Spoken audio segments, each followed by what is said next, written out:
Hello guys, welcome. कैसे हैं बच्चे? बात करें यार कि लास्ट क्लास में business studies nature and significance of management में मैंने आपको लेवल ऑफ मैनेजमेंट बताया था। आज की क्लास में ना मैं आपका फंक्शंस ऑफ मैनेजमेंट बताऊंगा, साथ साथ कोऑर्डिनेशन भी आज बताने वाले हैं। और आज की क्लास में चैप्टर 1 आपका कंप्लीट हो जाएगा। अच्छे से वीडियो को देखिएगा, कहीं डाउट हो यार तो आप टेलीग्राम पे पूछ सकते हो। अगर कोई और आपके पर्सनल सवाल हैं, जैसे अगर आपका केस स्टडी में फंस गए, डाउट हो गया, तो आप वहां पूछ सकते हो। ठीक है, चलिए ध्यान दीजिएगा। बात करें फंक्शंस ऑफ मैनेजमेंट के बारे में। देखिए यार, आपका ये पंजा है ना, 5 finger, first second third fourth five, 4 finger एक थंब आपके अनुसार भी।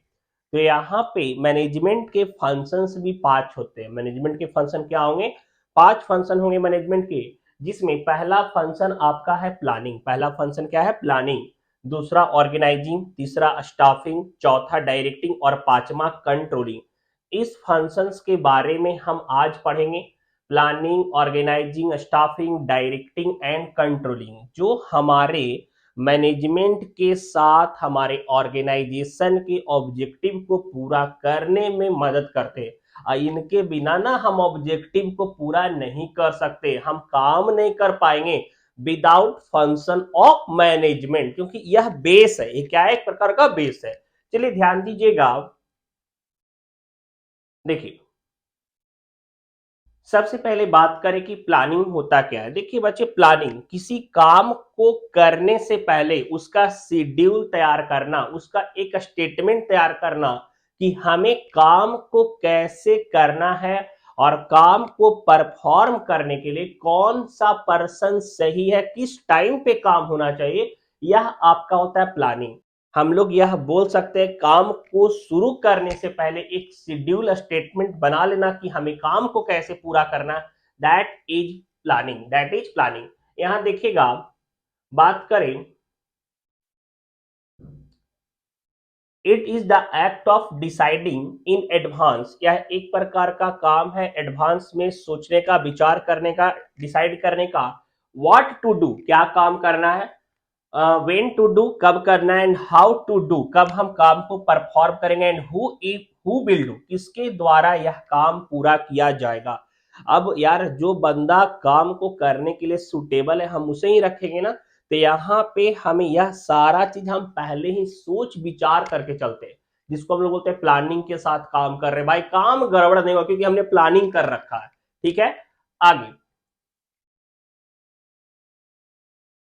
ऑर्गेनाइजिंग। देखिए ऑर्गेनाइजिंग क्या होता है ना, कि यहाँ पे अगर हम काम को करने के लिए प्लानिंग जब कर दिए, तो वेरियस टाइप्स के वर्क हमको देखने को मिलते हैं कि यार मैनेजमेंट से रिलेटेड वर्क है, ऑपरेशनल डिवीजन का वर्क है, सेल्स से रिलेटेड वर्क है, मार्केटिंग से रिलेटेड वर्क है, प्रमोशन से रिलेटेड वर्क है। तो यहाँ पे अलग अलग वर्क को हम अलग अलग ग्रुप में कैटेगराइज करते हैं। That is organising. तो डिफरेंट टाइप के डिपार्टमेंट बनाना, ग्रुप को बनाना, दैट इज ऑर्गेनाइजिंग। हम काम को बांटेंगे, यह हमारा ऑर्गेनाइजिंग कहलाएगा। क्लियर? यहाँ पे हम अथॉरिटी एंड रिस्पॉन्सिबिलिटी को असाइन करते हैं। हम लोगों को यह बोलते हैं, देखो यार, तुमको यह अधिकार दे रहे हैं कि अगर ऐसा काम देखो तुम यह एक्शन ले सकता है। रिस्पॉन्सिबिलिटी देखो, तुमको यह काम हर हाल में पूरा करना है। अथॉरिटी और रिस्पॉन्सिबिलिटी देने का काम हम ऑर्गेनाइजिंग में करते हैं। क्लियर? आगे स्टाफिंग। देखिए बच्चे, स्टाफिंग का मतलब होता है कि खाली जगह को, खाली ब्लैंक प्लेस को लोगों से रिक्रूट करना। अब जब आप ऑर्गेनाइजेशन में काम कर रहे हो तो आपको अपने नेचर ऑफ वर्क के हिसाब से पता होगा, भैया ई काम ला ई आदमी चाहिए। ठीक है, तो नीड्स के हिसाब से, वर्क के हिसाब से ब्लैंक प्लेस को लोगों से भरना, दैट इज स्टाफिंग। यहाँ पे हम लोगों को हायर करेंगे, ट्रेनिंग एंड डेवलपमेंट का काम करेंगे, उनको गाइड करेंगे। देखो यार, तुमको अपॉइंट कर रहे वर्क के नेचर के हिसाब से अपॉइंट कर, दैट इज स्टाफिंग। वह क्या कहलाएगा? आपका स्टाफिंग। उसके बाद आता है आपका डायरेक्टिंग। देखिए डायरेक्टिंग में क्या होता है, instructing, guiding to employ selected person. अभी यार हमने मार्केट में वैकेंसी लाया था, 10 लोग का एप्लीकेशन आ गया, क्या 10 लोग को इंस्ट्रक्ट करने लगेंगे? नहीं ना। वहां पे हम जानेंगे, समझेंगे, हम सिलेक्शन का प्रक्रिया पहले करेंगे, सिलेक्शन प्रोसेस पहले होगा। कि कौन सा पर्सन हमारे काम को करने के लिए सुटेबल है, किसमें वह एबिलिटी है कि जो हमारे ऑब्जेक्टिव के आधार पे काम करेगा और हमारे वर्क को फुलफिल कर देगा, हम उनको इंस्ट्रक्ट करेंगे, गाइड करेंगे। देखो ऐसे काम होना चाहिए, काम करने का तरीका यह है, इस बेस को मान करके काम करेंगे। तो यहाँ पे इंस्ट्रक्ट करना, गाइड करना एम्प्लॉय को जिसे हायर कर रहे हैं, दैट इज डायरेक्टिंग। क्लियर? यहाँ पे सिर्फ हम ऑर्डर नहीं देंगे, बल्कि हम सुपीरियर है तो अपने सब ऑर्डिनेट को गाइड करते चलेंगे। अब ऐसा नहीं कि देखो हम बॉस है, हम तुमको ऑर्डर देते रहेंगे, तुमको वो काम करे पड़ेगा, तो ऐसा नहीं होना चाहिए।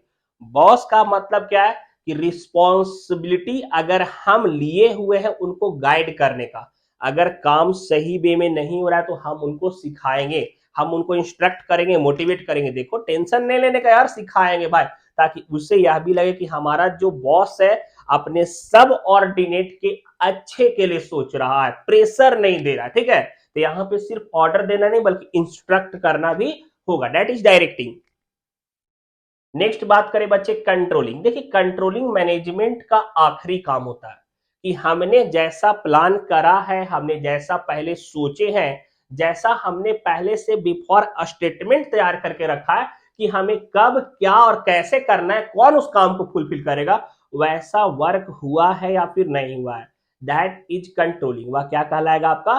कंट्रोलिंग। किसी काम को हो जाने के बाद उसका जांच पड़ताल करना, उसमें रिसर्च कर, एनालाइज करना कि यार वर्क जैसा किए थे वैसा हुआ है या फिर नहीं हुआ है, यह आपका कहलाएगा कंट्रोलिंग। क्लियर? यहाँ पे परफॉर्मेंस को हम देखते हैं कि यार परफॉर्मेंस हमारा सही है या फिर नहीं है। यहाँ देखिए establishment of standard, measurement of performance, हम जांच पड़ताल कर रहे हैं और वैसा हुआ है कि नहीं हुआ है। Comparing actual performance with standard, देखिए हमने काम हमारा एक्चुअल में क्या परफॉर्म हुआ जैसा हमने सोचा था उसके कंपेयर में।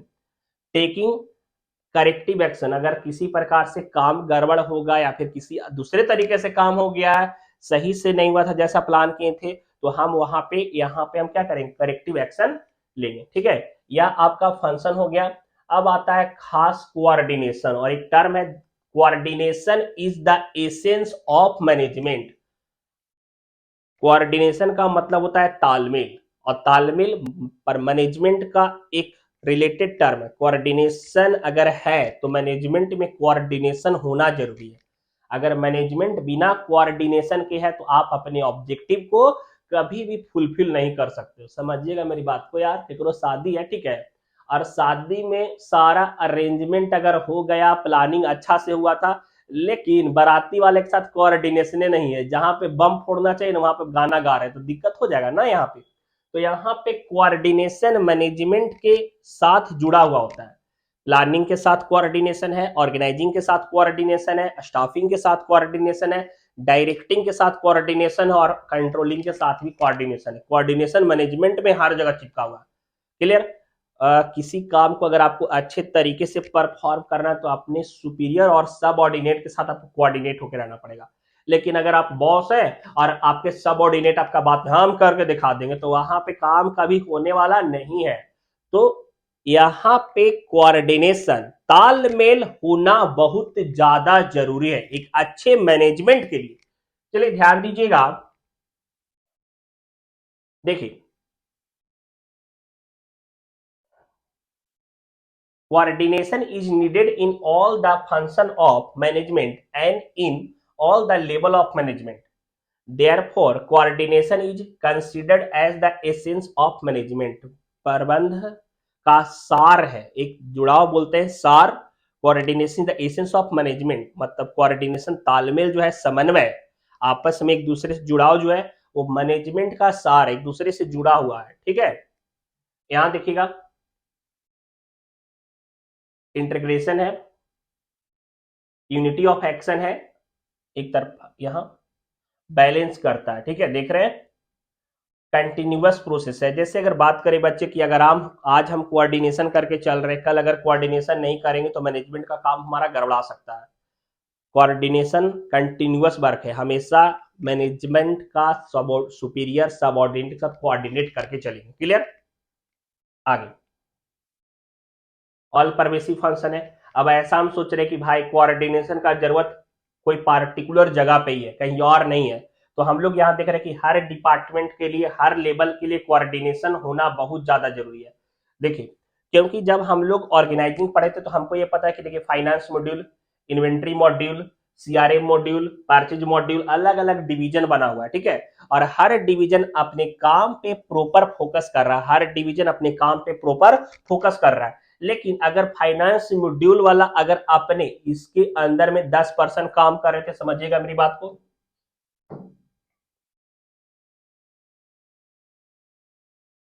देखिए अगर बात करें इस फाइनेंस मॉड्यूल में, यहाँ पे 10 लोग काम कर रहे थे, ठीक है।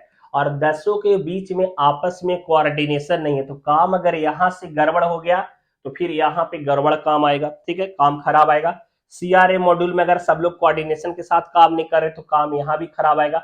और जिसका इम्पैक्ट, यह जरूरी नहीं कि यह इन्हीं के बीच में रहेगा, यह हमारे ऑब्जेक्टिव पे इम्पैक्ट डालेगा। अगर कोऑर्डिनेशन सही नहीं होगा तो काम हमारा गड़बड़ाएगा और यह हमारे ऑब्जेक्टिव पे इम्पैक्ट डालेगा।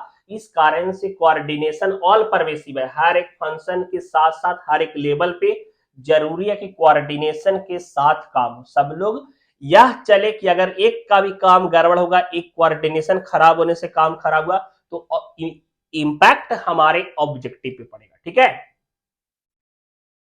रिस्पॉन्सिबिलिटी ऑफ ऑल मैनेजर्स, देखिए यहां पे एक बात बता रहे बच्चे, कोऑर्डिनेशन ना हर एक मैनेजर का रिस्पॉन्सिबिलिटी बनता है कि वह अपने सब ऑर्डिनेट को मैनेज करके चले, समझा के चले, मोटिवेट करके चले। उनको हमेशा यह गाइड एंड इंस्ट्रक्ट करते रहे कि देख रहे बचवा, देख ले यार भैया, काम सही से करना। अगर गड़बड़ काम करोगे, दिक्कत से काम करोगे तो यार तुम्हारा दिक्कत होगा, साथ ऑर्गेनाइजेशन के ऑब्जेक्टिव पे दिक्कत हो जाएगा। बॉस जैसा टास्क मिला वैसा टास्क नहीं पूरा हो पाएगा। तो यहाँ पे रिस्पॉन्सिबिलिटीज बनती, जिम्मेदारी बनती है एक मैनेजर्स की, मतलब कि वह अपने सब ऑर्डिनेट को कोऑर्डिनेशन को लेकर के मोटिवेट करता रहे, यह बताए कि कोऑर्डिनेशन अगर सही से रहा तो उनका वर्क, उनका ऑब्जेक्टिव सही से परफॉर्म होगा, जो टास्क मिला है डिपार्टमेंट को वो प्रॉपर परफॉर्म होगा। क्लियर? डिलिबरेट फंक्शन है, देखिए यार अभी जस्ट बताएं कि ऐसा नहीं कि मतलब अपने तक ही कोऑर्डिनेशन, डिलिबरेट करेंगे फिर बोले बताएंगे देखो कोऑर्डिनेशन का बेनिफिट क्या है, यह समझाते हुए चलेंगे। हर डिपार्टमेंट में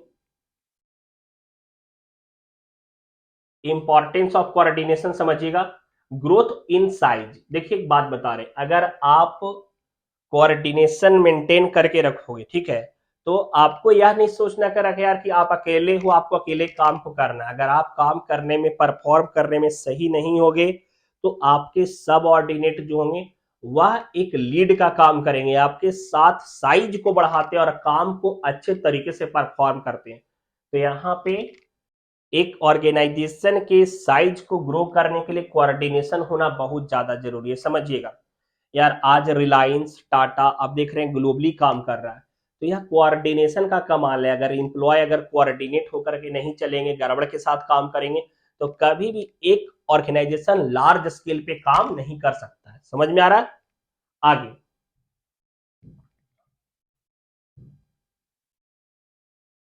फंक्शनल डिफरेंशिएशन, देखिए फंक्शनल डिफरेंशिएशन क्या होता है ना, यहाँ पे बात करें, मार्केटिंग डिपार्टमेंट में try to increase the sale volume by offering 10% discount, but the finance department में not approve it because of loss in revenue. समझिए ध्यान से, यहाँ पे अगर आपका कोऑर्डिनेशन अगर सही से होगा तो काम और टारगेट अगर आपका ज्यादा अच्छा होगा। समझिए मेरी बात को, देखिए एग्जांपल भी दिया बच्चे कि क्या हुआ ना कि मार्केटिंग डिपार्टमेंट वाले सोच रहे कि हम सेल्स को बढ़ा दे, जिस कारण से 10% प्राइस को घटाना पड़ेगा, लेकिन फाइनेंस डिपार्टमेंट बोल रहे नहीं, प्राइस नहीं घटाएगा, तुम सेल्स बढ़ा कर दिखाओ। तो यहाँ पे अगर दोनों के बीच में कोऑर्डिनेशन आपस का नहीं रहेगा तो काम पूरा नहीं हो पाएगा, ना वो सेल्स को बढ़ा पाएंगे ना वो रेवेन्यू को।